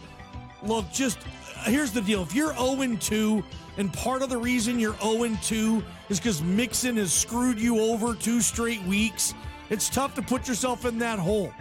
If you have Mostert, if you have Singletary, I'm starting those guys over Mixon this week. Sit Phillip Lindsay. Denver is a joke. They can't move the ball. Their line leads the league in holding penalties. Green Bay stops the run. Phillip Lindsay, unless he gets some goal line action, I don't think he's going to have a big yardage game. I'm sitting Phillip Lindsay. Le'Veon Bell at the Patriots. I mean, what can he do? They're not going to have a lot of goal line opportunities. He might get a lot of touches. I don't know if he's going to do anything with it. It could be 23 touches for 64 total yards. I mean, if you have somebody on your bench that you like, hey, maybe you can sit Le'Veon Bell against the Patriots. Sit Carlos Hyde against the Chargers. I think that was lucky. And, dude, sit Jordan Howard. If you're still starting Jordan Howard on the Eagles, you're making a mistake on that. They're not using him. They use the rookie. Okay, they're not. I mean, Jordan Howard's nothing more than a deep, dark goal line flex play in a TD-only league, dude. I'm totally staying away from Jordan Howard. You don't want him. Wide receivers, who to sit, who to start. Here's who I'm starting this week. John Ross. Why not, right? 2 straight good weeks. Same with Marquise Brown. Why not? Just keep starting them and keep starting them. If I'm a John Ross owner, I'm starting him for the next 4 or 5 weeks. I mean, seriously. If he has 3 straight weeks of 1 catch, maybe then I sit him. But, dude, him and Marquise Brown, why not? They're using them. They're getting targets. Start John Ross. Start Marquise Brown. Start John Brown in Buffalo. For a lot of the reasons I've said, going against that Bengal secondary, John Brown looks like he's the clear top target for Josh Allen. I think John Brown's going to have a 10-teeter year. If you have him, hey, hell of a late pick, hell of a waiver wire pickup. John Brown's going to play well this year if he stays healthy. Emmanuel Sanders, only Bronco I like this week. They're going to be losing because they're not going to be able to run the ball. Emmanuel Sanders had a great week last week against the Bears, and it's frankly all really they have. We'll see what Sutton does on the other side, but I hate Denver, but you can start Emmanuel Sanders. Philip Dorsett, New England. Obviously no Antonio Brown anymore.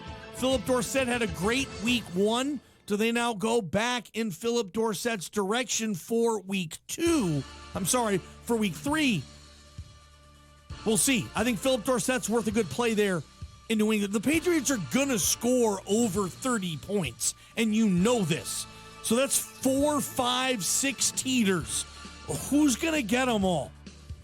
Ask yourself that. Can Dorsett get one of them? Yeah. He got 2 week 1. Couple more. Start these receivers.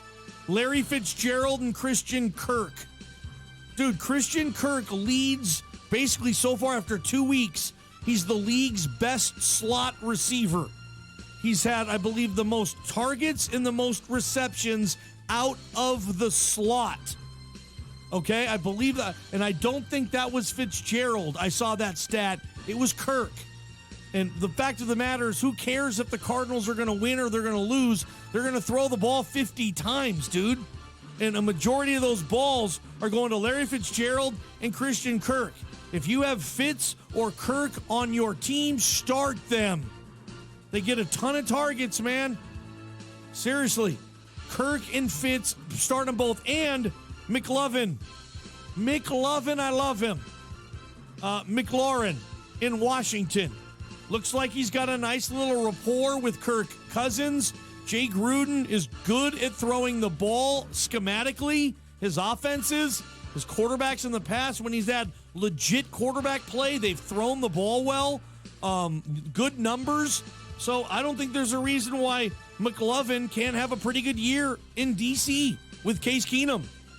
So he's had 2 good weeks. Sure, start McLovin. Receivers, sit these guys. Sammy Watkins, I don't have to expand on that. Jay Crowder, Jamison Crowder, I should say. I probably don't need to expand on this either. Luke Falk is starting a quarterback for the Jets. We're good. I dropped Crowder in a league this year.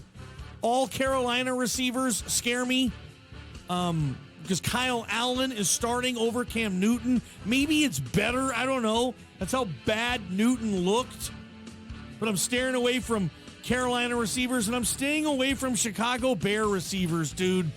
Matt Nagy, Mitch Trubisky, figure out what you did last year to move the ball with the effectiveness that you had and try to get that back. Until then, dude, I'm not touching your fantasy receivers. You know, Robinson seems like it's too big of a roller coaster. Again, especially if you're 0-2, and you're losing because you're starting the same dudes every week and they're not having good years, dude, you're going to end your season in September. You don't want that to be the case. Ballgame Show, Benchwarmers Pub and Grill. You can always email or text the show any fantasy sports questions. Be happy to go down those rabbit holes with you. Coming up next, our Brett Jula Memorial College football conversation. We'll be joined by financial advisor and professional handicapper Chris Jula. Don't go anywhere.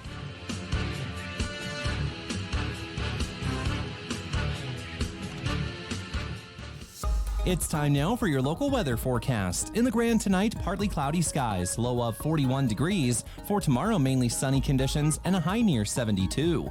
In Baker City tonight, partly cloudy skies as well, low of 38 degrees. And by tomorrow, plenty of sunshine throughout the day with a high of 71. This weather forecast is brought to you by Grand Ronde Hospital. As a not-for-profit organization, we have a hospital-based financial assistance program. Find out more at grh.org.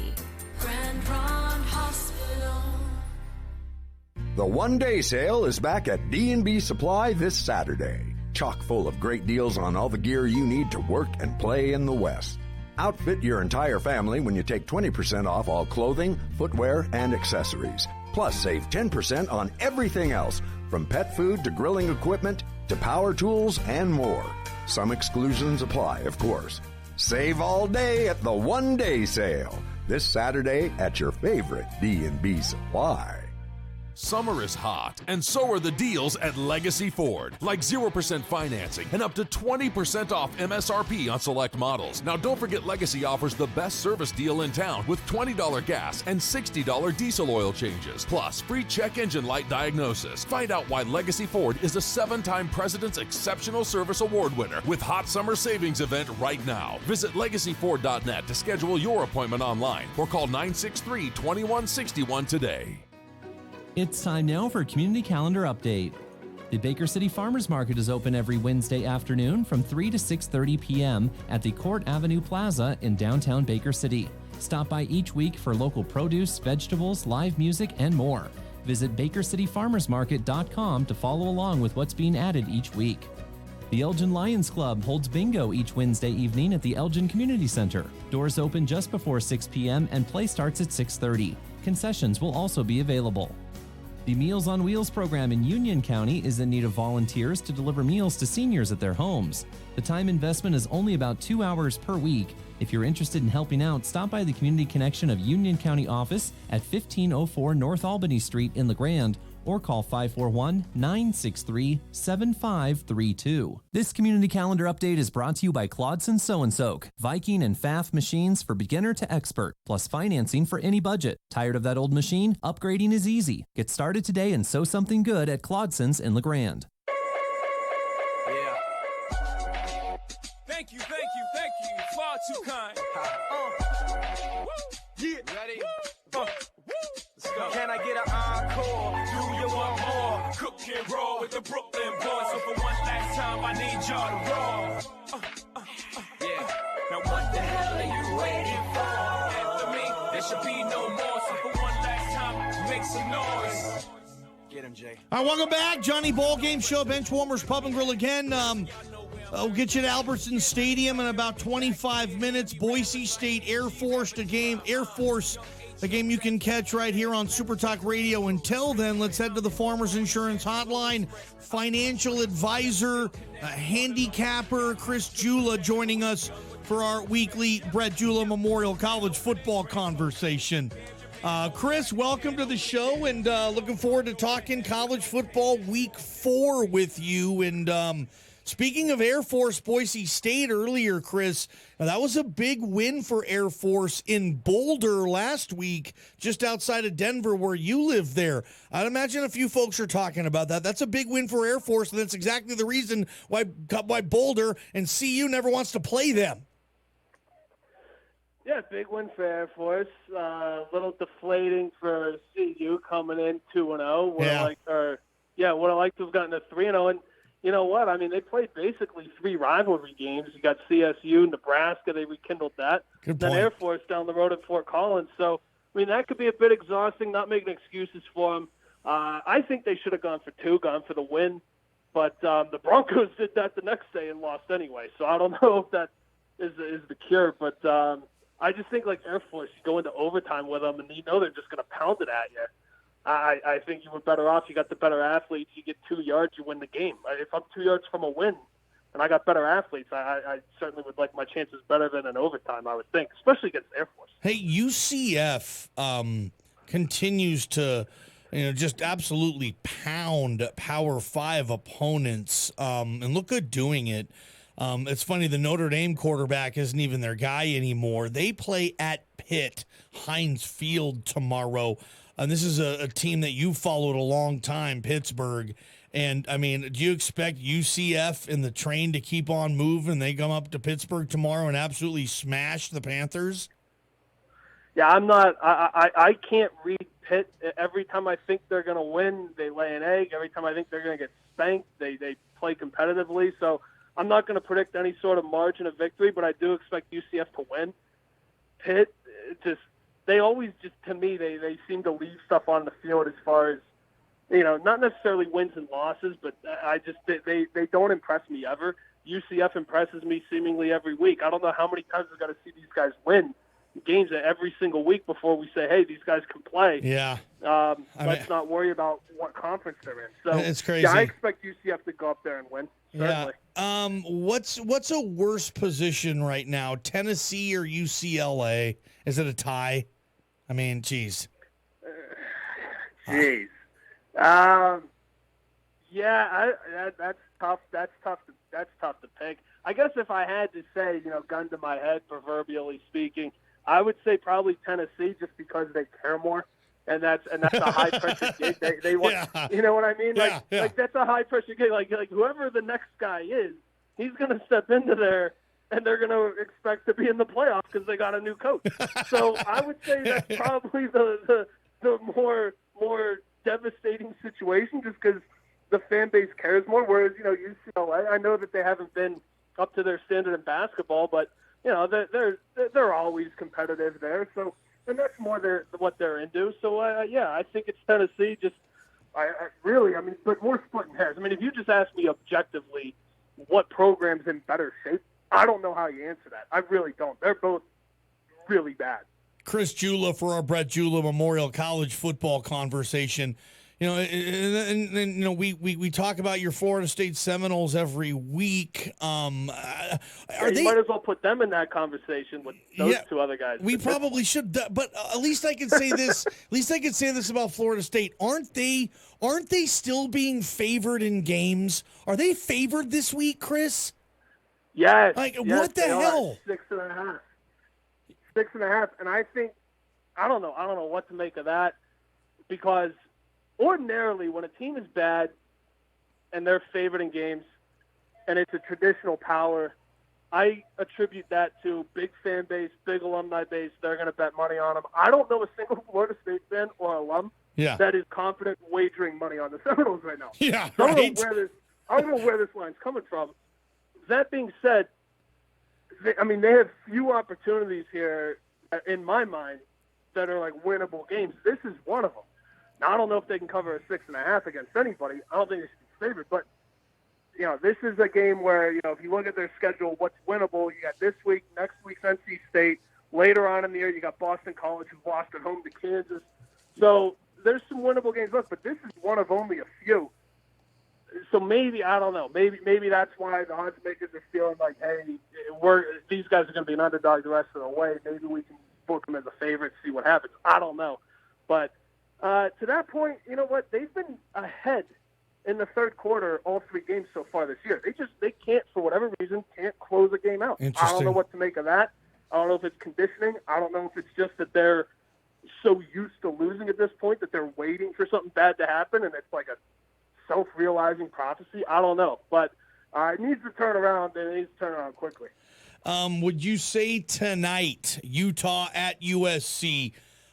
This is probably, I mean, the winner of this probably plays at the Pac-12 championship game in December. We'll see. Arizona looks good. Arizona State, I should say, looks good too. Is this the biggest game of Clay Helton's life? Like, is this bigger than the Rose Bowl a couple of years ago against Saquon Barkley and Trace McSorley, in your opinion? Biggest game in the lifetime of Clay Helton tonight? No, it's not bigger, but it's more important, if that makes sense. Okay. So, like he's because I think this guy. I think each week that he wins a game, the next week becomes the most important game of his life. And this guy's coaching for his job week in, week out, and he's going to have to keep stringing wins together in order to save himself. Because as long as Urban Meyer's out there as a free agent, I refuse to believe that he is not interested in coaching next year, no matter what he says. And I don't care what USC says. I think they're interested in him. Yeah. So this guy, I mean, his only chance is he's got to run the table, in my opinion. So yeah, it is. Each week now is the most important game, but it's not bigger. I mean, a Friday night against Utah, not going to be bigger than the Rose Bowl against Penn State. So yeah, I mean, Saquon and the boys were there. Yeah. Not bigger, but certainly more important. Certainly more important.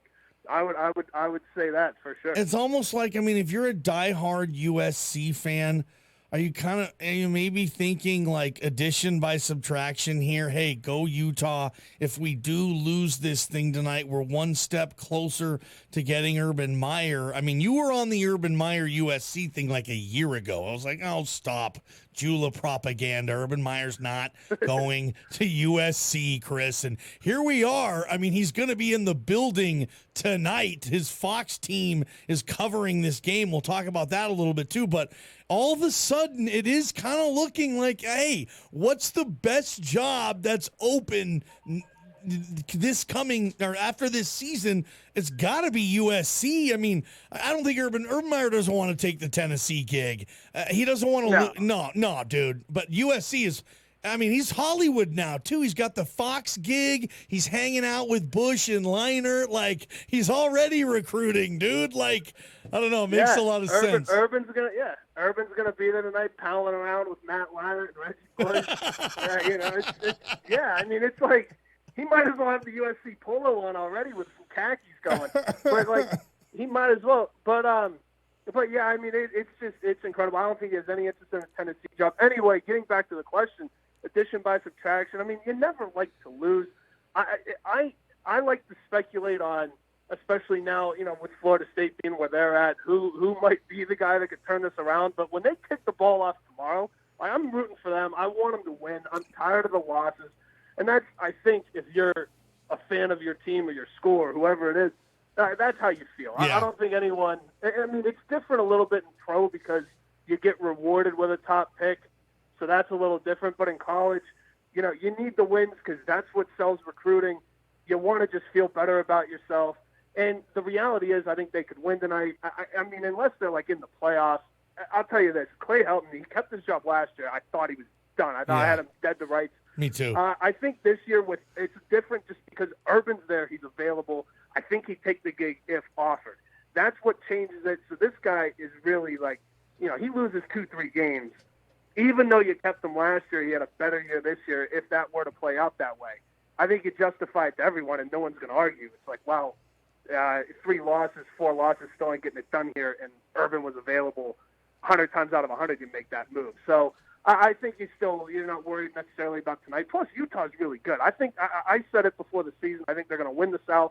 I think if they can run the table, they got an outside shot at the playoffs. Yeah. I'll stick with that. Yeah. I think that they could win tonight. So, no shame in that. And I think that, if you really care about them, you're probably rooting for them. Okay, I would think so. Is there any shame in this? I talked about this earlier on in the week. The fact that Reggie Bush he's allowed in the stadium tonight. He's allowed on campus to cover the game because it's a work-related situation. Under any other circumstance, Reggie Bush is not allowed on the premises, as if he's the only player that ever took anything in college football, certainly from USC. But they're allowing Reggie Bush to cover this game. However, This is an NCAA thing, not a USC thing, by the way. I mean, USC still has O.J. Simpson's number 32 hanging there at the Memorial College. I'm sorry, at the Coliseum. They still have O.J.'s Heisman in their trophy room. They're not allowed to have Reggie Bush's number 5 there or his Heisman because he took money. But O.J., no, he's still there, and they have the juice.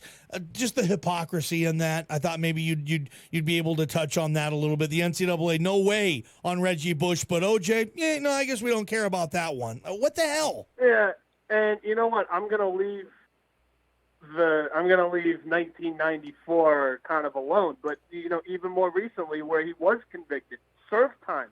Like this guy, I mean, kidnapping at gunpoint. That's what I'm saying. So you can't even argue. Well, it looks a certain way. You can't even argue that. The guy's, he's a convicted felon, served time. Yeah, Reggie, but let's not even go with OJ. This is more, to me, the joke of the NCAA. And I think and I know that this isn't a new thing. They didn't institute it yesterday. This has been for years with Reggie Bush. But, it's ironic that it's in California where they just passed the bill where, hey, you can make money on your likeness and image. And the NCAA is, trying to stick it to California, saying, well, your schools won't be able to compete for championships in the NCAA. So they just got, for whatever reason, they won't let any kid rub two nickels together while they make billions of dollars. Yeah. And this is just, it's laughable. It's laughable the lengths that they're willing to go to and humiliate themselves in the process just to hang on to every little red cent, like Scrooge McDuck counting them on Christmas Eve. Just counting their pennies. It's unbelievable. I know. And on USC, too, you'll watch the game tonight. I'll have it on.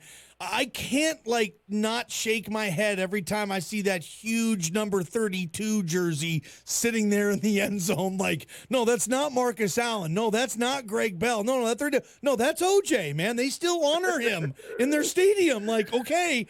Love that. It just cracks me up every time I see it. I got an email coming in, Chris. This is for you. And this guy says, you should know this. He says, does Chris think that Slippery Rock can keep up their 58-point scoring average against Millersville this weekend? Chris better know this because he's from P. Birch. This is from a guy named Rodney. I should know the answer to that. Unfortunately, I haven't been following Slippery Rock or Millersville much this year. But those are two PSAC, Pennsylvania State Athletic Conference. It's like Division II. Clarion, where Calipari went, they're in the same conference. So it's like Division II level Pennsylvania. I'm trying to think of some Slippery Rock alums people might know. What's his name? Matt Adams, first baseman for the Cardinals and the Nationals. I don't know who he's playing for now. He's a Slippery Rock guy. But anyway, I don't know if they're going to keep up 58-point average. I haven't paid much attention to Slippery Rock this year, but they do play good football in that league, though. They definitely do. Chris, let's get to your financial advisement part of this segment. Been a tough year to say the least. You hit on Ohio State last week with one unit, but that was your only hit. This week's got to be better. There's nowhere to go but up. Chris, give us your picks this week. Who do you like? How many units? Yeah, you know what? There's no excuse. No excuse. It's been bad. It's been rough sledding, tough sledding so far. But nowhere to go but up. I made it a point this week. I did some due diligence. I'm ready to go here. So Georgia, I'm all over the Bulldogs, 14.5. I'm going three units against Notre Dame. I just think, Georgia, you look at both sides of the ball, and see, I got stats for you this week, so this is I'm serious. You look at yards per play, both sides of the ball, what they gain and then what they give up defensively. They're top 2 in the country offensively and defensively. So I like Georgia a lot there, 14.5, especially playing at home. And I'm never high on Notre Dame, but I like Georgia a lot, 14.5, 3 units. Here's one for you. Oklahoma State and Texas. Yeah. Big number, 72.5. I still like the over. Wow. I'm going over 72.5. Both these teams average north of half a point per play. So, if they both That's insane, man. Wow. So if they both run 80 plays, which the way that they play, they should, and they stick, and I understand, like, now Texas did play LSU. This is a bump up in competition for Oklahoma State, so I don't know if those numbers are going to hold for them. But even still, the pace that they play at, the averages that they got, I think if they each run 80 plays, you're looking at, 40 to 40, and we hit the over on 72.5. As big a number as that is, I like the over. I'm only going 1 unit on it, though, just because it's a big number. And then, not much analysis here. I am going 2 units on the Gators minus 14 just because Tennessee stinks. That's my analysis there. Tennessee's bad. Florida, I like the backup quarterback, actually. He looked pretty good second half against Kentucky after Franks went out. Yeah, I think he did. you get him at home. And this will be a good game for him. He gets to play at home. It's Tennessee. I think he's a good game for him to get, used to being in the game the entire time. But he looked ready, coming in on relief. So I'll go 2 there, 14. Tennessee stinks.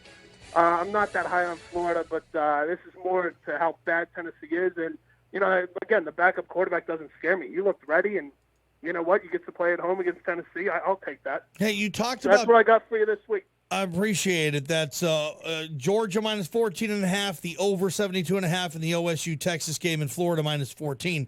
You mentioned Scrooge McDuck a little bit earlier. I don't know if you're talking about like the DuckTales character or Nick Saban. Like earlier this week, Nick Saban, Chris, like, really, Bama, they're going to track your phone, and if you leave a game versus McNeese State early, you're going to get docked friendship points, and then the next game you come to and you want to go see LSU play, you're going to get the crappy seat because you didn't sit through the entire New Mexico State game. Like, the audacity of Alabama, where they say, hey, we're trying to play everybody, but even when, just the rare case, which is like 4 times a year, we do play a cupcake, yeah, you're leaving in the third quarter, and that's just not okay with us. I've never seen at the college level, and you can tell me if I'm wrong, a program with the audacity to go back to its fans and be like, screw you for leaving early when we're up 67-3 on New Mexico State. I couldn't believe it, man, but they were really saying that. Yeah, it's like, again, I think his motivation is more, let's schedule more Power 5 games, and when we get them at home, I want them at night so that it's not 200 degrees outside. I think that's more what he's trying to leverage this situation into, if I'm giving him benefit of the doubt. But in the meantime, there are other ways to do that. Number one, schedule them. And then number 2, I don't know, work with your athletic director, work with the other schools, work with TV. You think CBS wouldn't want Bama more often in primetime? You think, like, that wouldn't be good for them? That's probably an easy sell. Yeah. So, like, I think, there are other ways to go about it. So, I mean, I don't understand why, we got enough privacy issues with, tech companies. Like, Google, they know where I'm at. They know that I'm on the phone with you right now. We got enough privacy issues. I don't need Nick Saban knowing where I'm watching the game from. So, yeah, I mean, it's just insanity, dude. It's insanity. And then, docking you for Crimson Tider points or some cheesy lingo of, I have all these points built up. I get great seats for the Iron Bowl now because I was there the whole game. It's right there on my phone. Come on, Bama. Like, you know what I would do? Free tip. This one's free. Whoever, I don't know his name or her name. Athletic director at Auburn. Here you go. This one's free. Yeah. Anyone who leaves at halftime of the Alabama game gets free tickets for all 4 quarters at the next Auburn game. Come over here. Do that. Do that one. That'd be awesome, man. Yeah, to add so much to that rivalry, I would love that. Do you believe Nick Saban? Because when he says, "Look, no one wants to play us," I think a team like Oregon would jump at the chance for a legit home versus Bama. I think a lot of teams would love that look and that opportunity to beat them in the non-con, Chris.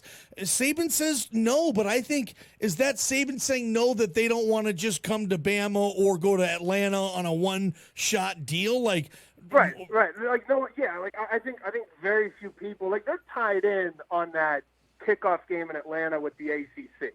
So, like, some years it's going to be, I think one year it was Auburn and UNC, right? Then you had Bama and Florida State. So those leagues are locked in. So Bama gets one that way. But whoever's playing them kind of has to play them. I don't think – no, that's not to say that this year, for example, Duke. I don't think Duke, they love playing Alabama, but if they had it their way, like, look, we'll go to Tuscaloosa, you guys come to Durham. Yep, yes. And I think, and then Bama, like, no chance. And then I'd ask Saban this. Okay, I get it. You'll play Ohio State. Okay, fine, because that loss doesn't kill you. You go up to Columbus, you lose in September. You're still fine. You're in the playoff if you run your table. Yep. But, like, do you want a home and home with UCF? That'll pack the place. That'll keep people there for 4 quarters. I don't think he wants any parts of UCF. I really don't. So, like, I think there's some hypocrisy in the way that he speaks. Not necessarily hypocrisy, but he's speaking out of both sides of his mouth, if you know what I mean. Like, I think that's where I would call him out a little bit. Because, yeah, to your point, I think there's plenty of Power Fives. They'd love that. They would love that. Especially UCF and Boise's another one. Oh, yes. Those guys would love a home and home with them. Oregon would sign up in a heartbeat. In a heartbeat. Yeah, I mean, UCF. What they could do for their season ticket package if they say, oh, yeah, hey, this year Bama's coming in early September. It'd be the biggest game they've ever had in that stadium regular season. Like, for Saban to sit there and be like, hey, trust me, we try. Nobody wants to play us. Yeah, well, nobody wants to play you completely under your set of circumstances. You do a traditional home and home, you'll have people lining up outside your office. Athletic directors will be lighting the phones up for your athletic director. You kidding me? Like, anyway, yeah, I thought that was a little silly. Chris, is Jim Harbaugh coaching at Michigan or in the NFL next year? Miami, I know it would stink for Brian Flores, but what they're doing, adding up all those picks, as you know, Stephen Ross tried to get Harbaugh before he took the Niner gig, almost had him. What do you make of Michigan, Wisconsin tomorrow, and maybe what it means down the road for Harbaugh? Yeah, interesting question. Steve Ross is a Michigan guy, too. I think the business school's named after him there. Oh, wow. So, like, okay. Yeah, so, I mean, there's big connection there, obviously. I think if there's a job that he'd leave for, I hadn't really thought about it until you just asked me. But, yeah, that makes a lot of sense on a variety of levels. That being said, I think Michigan actually, I think they win tomorrow. I do. I know they're, a slight underdog, and they didn't look good last week, but who was it? Oklahoma last year only beat Army by a touchdown, still made the playoff. I mean, Good point. Army's just a tough matchup. Yeah. They chew the clock up. They play a style that no one really likes to play against, and they have some talented guys. So I'm not down on them just because of that one game. As bad as it may have looked, I think that's fine. That now they're in conference, they're going to play a certain style that they're used to seeing. I like them in that game tomorrow. Not confident enough to throw them in the picks. Maybe if I was ahead, I would have, but I'm trying to claw back to even, so I wasn't Absolutely. that crazy. But yeah, I like him tomorrow. Longer term, is he at Michigan or in the NFL next year? I mean, that's excellent question. I will say this: it's either Michigan or the Dolphins. That's a kind of a cop-out answer, but Stephen Ross being a Michigan guy. I think there's going to be coaches who want that Dolphin gig. They got all those picks. It's South Beach. Yep. Hell, they just signed his boy Taco the other day, too. Anyway, Chris, great stuff, man. Thank you. Kurt's RV Service and Repair, Brett Jula, college football conversation. As I always say, enjoy the games this week. We'll talk to you next week, Chris. All right, my man. Thank you as always. Have a great weekend, and already look forward to next week. So I'll talk to you then. See you, bro. Good stuff. Ball game show, Bench Warmers Pub and Grill. Enjoy Boise State Air Force. That's all I got. After a 45-10 win over Portland State. The Broncos hit the Vikings with multiple explosive plays, including one on special teams early. This one's going to be returned from the 1-yard line. It's Hightower. He'll